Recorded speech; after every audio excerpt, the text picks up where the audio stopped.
Ikiwa mambo yako hivi kwamba lengo la kuletwa kwetu sisi hapa ni ibada, lakini kwenye hii ibada kuna mambo ya kutusaidia sisi katika kuyafikia hayo, yani katika kufikia ibada, na katika hayo ni riziki. Na yote haya mawili, jambo la ibada na jambo la kupata riziki ambayo ni msaada wa kufikisha kwenye ibada, yote haya mawili yanahitaji kuwa na utulivu. Mtu apate utulivu, apate amani, ndio ataweza kutafuta riziki kwa ukunjufu, ndio ataweza kumwabudia Allah subhanahu wa ta'ala kwa utulivu. Lakini ikikosekana amani katika jamii, huyu Muislamu hawezi kufanya ibada kwa utulivu, huyu Muislamu hawezi kutafuta riziki kwa utulivu.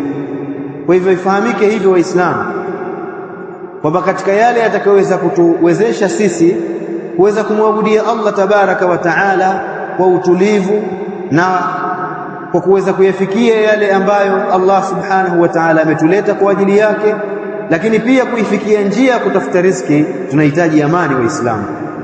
Lakini kadhalika wale wanakwenda kutafuta riziki sehemu mbalimbali, ikosekana amani katika jamii, basi hawawezi pia kutafuta riziki. Hizo riziki zao wa kuajiri, wa kuajiriwa au wa kujituma mwenyewe, yote hayo hayawezi kupatikana ikiwa katika jamii hiyo hakuna amani.